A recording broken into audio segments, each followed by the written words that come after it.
Alright guys, section 6.8 talks about graphing radical functions. You've been working with radical functions a lot. You've been perhaps knowing how to find its inverse, solving radical equations, but now we get to the graphical aspect of these radical functions. So first, the parent function for a radical function is the one that looks like this. It's y equals to the square root of x. That's the parent function.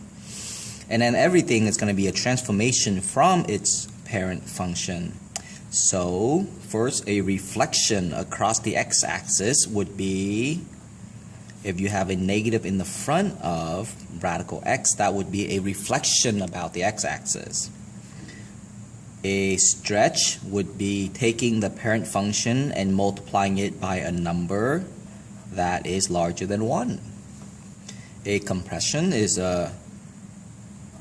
taking the parent function and multiplying it by a number that is less than 1 or between 0 and 1. Okay? And then if you want to shift the function to the right, because horizontal is a right shift, it would look something like this. You would shift the function to the right. So let's say if h was 2, then you move the function to the right 2 units. If you want to shift the function either up or down, then you would add the value k to the parent function. Alright, let me first take you through how to graph the parent function and find out its characteristics. We begin by making a table of values. Here is your x value and here's your y value, and let's choose, and let's understand what are acceptable x values. Well, we know that the radicand cannot be a negative number, so we have to pick positive numbers. 0.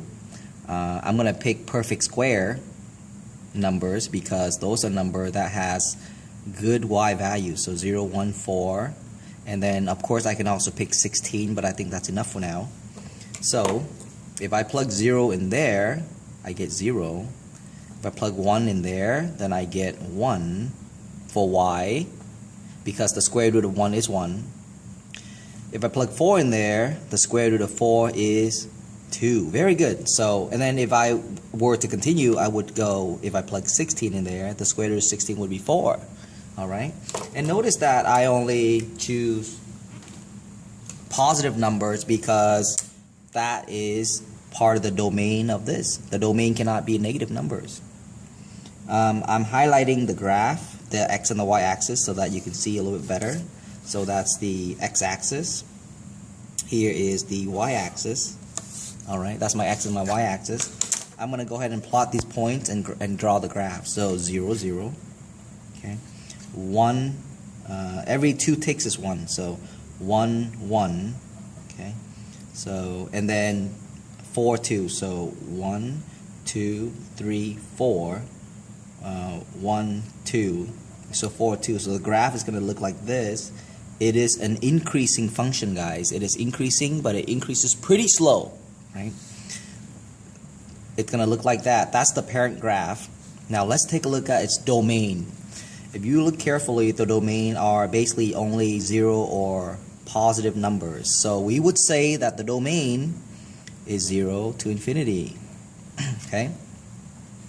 And then the range, the output can be anything. So the output for this function could be anything, but generally it is positive numbers, as you can see. The range is going to be from 0 to infinity as well. Okay? This is the range. And then it's increasing, and guess what? It's pretty much increasing everywhere. And so you basically state the domain again because it's increasing everywhere on that domain. It is not decreasing. Where is the x-intercept? It is right here. So make sure you write it as an ordered pair. And guess what? The y-intercept is also the same. Okay. The maximum value, the function doesn't have a maximum value because it increases, it continues to increases as x gets larger. How about the minimum value? Well, the minimum value is right here. That's the lowest point, so the minimum value is 0. doesn't have a vertex nor axis of symmetry. Okay, good. All right, I will be showing you how to graph the parent function and some of its transformations so you know what it looks like. Let's begin by graphing the parent. The parent is, I'll graph the parent in the color black. So the parent is the function that looks like this. Actually, let me stick with blue because I did this using blue. So I'm going to stick with blue. So that's the parent. Okay. Parent looks like this. 0, 1, 1, 1, 2, 3, 4, 1, 2. The parent looks like this. Okay. Now, if you look carefully, this is your K value. And your K value is really a translation, a vertical translation. Basically, I take this blue graph and I shift everything up 1 unit. That's what this tells us. So, so this point is going to be here. This point is going to be there. This point is going to be there. Everything goes up 1 unit. And this is graph B. Okay, like that.